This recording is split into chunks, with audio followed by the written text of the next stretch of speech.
Welcome to tonight's broadcast. We will begin tonight with a story called The Man at the Back Door. Tonight's story was sent in by a listener named Caleb. He wrote, I was 17 when this happened. My parents always told me I was old enough to stay home alone. After that night, I didn't feel old enough to be alone anywhere. This is his story. I was 17, a senior in high school, and I lived with my parents in a quiet neighborhood where nothing ever happened. The kind of place where people left bikes in the driveway, garage doors stayed open, neighbors waved even if they didn't know your name. My dad worked for the city, and my mom was a nurse. That meant she sometimes worked overnight shifts. My dad usually stayed home with me, but one Friday night, he had to drive 3 hours away to help my uncle with car trouble.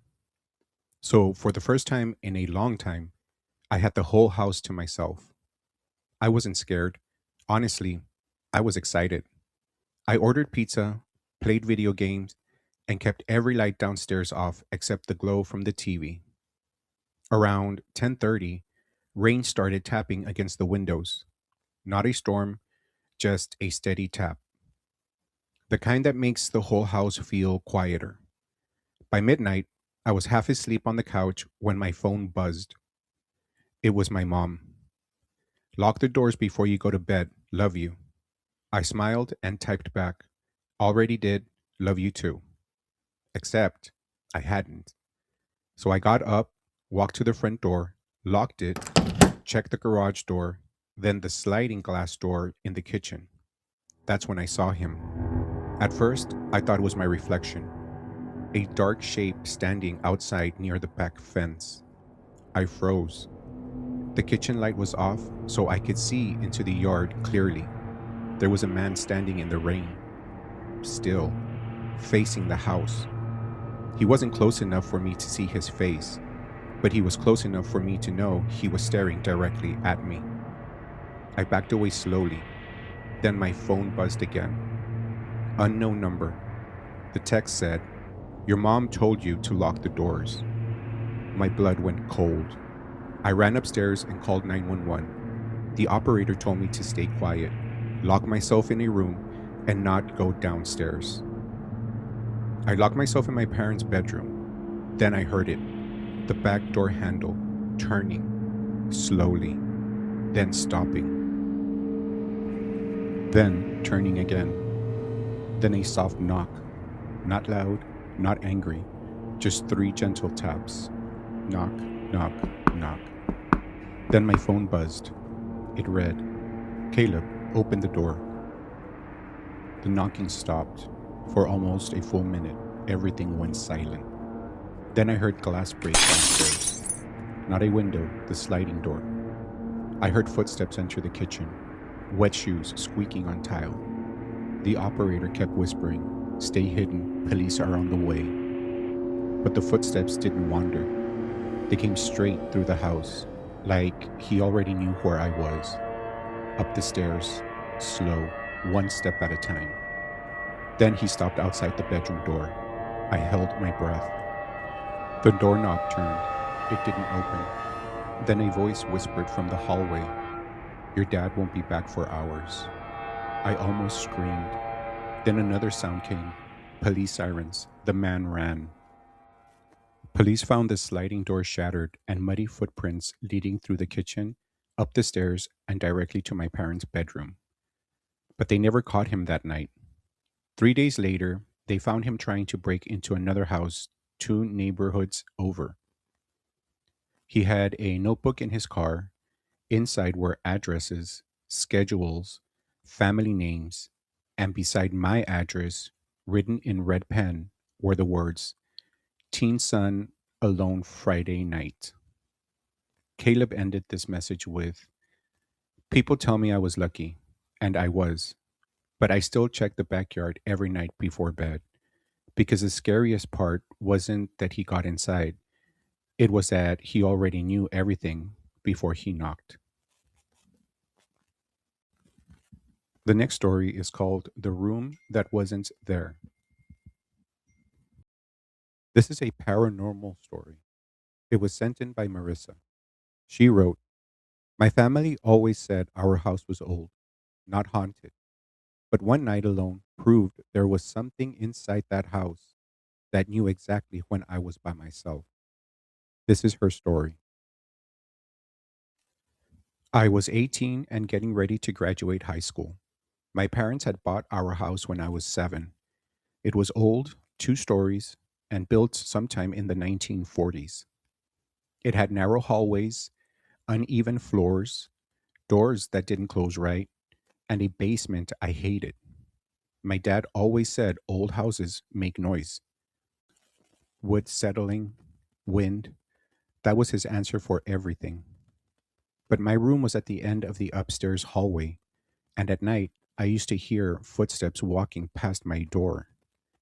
Every night, slow footsteps from the stairs, down the hall, stopping outside my room. Then nothing. My parents never believed me. They said it was the house, so eventually I stopped telling them. One Saturday, my parents went out of town for a wedding. They would be gone overnight. I had stayed home alone before, but never overnight in that house. At first, it was fine. I made popcorn, watched movies, and kept every light on upstairs. Around 11:40 p.m., the power flickered once, twice. Then the hallway light went out. Only the hallway. My bedroom lights stayed on. I opened my door and looked out. The hallway was dark. At the far end, near the stairs, I saw a thin line of light coming from under a door. But there wasn't supposed to be a door there. The part of the hallway was just wall. I stepped closer. The air got colder. The light under the door pulsed like candlelight. Then I heard a woman humming, softly, from behind me. I backed away and locked myself in my room. Then my phone buzzed. It was a text from my mom. "How's everything?" I typed, "Did this house ever have another room upstairs?" She replied, "What do you mean?" Before I could answer, someone knocked on my bedroom door. 2 slow knocks. Then a woman's voice said, "Marissa, sweetheart, open the door." It sounded like my mother, exactly like her. But my mother was 2 hours away. I called her immediately. She answered on the first ring. Before I could speak, I heard the voice outside the bedroom door again.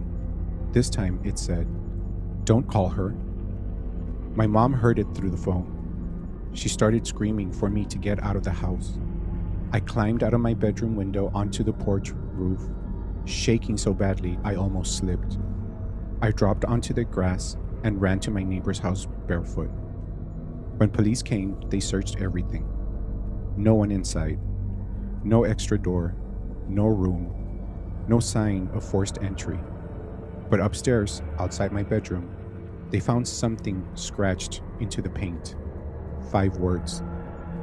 "She was never your mother." My parents sold the house 6 months later. Before we moved out, my dad finally admitted something. The previous owner's teenage daughter had disappeared from the house in 1968. She was last seen going upstairs to bed. Her mother swore she heard her daughter calling from a room at the end of the hall, a room nobody else could find.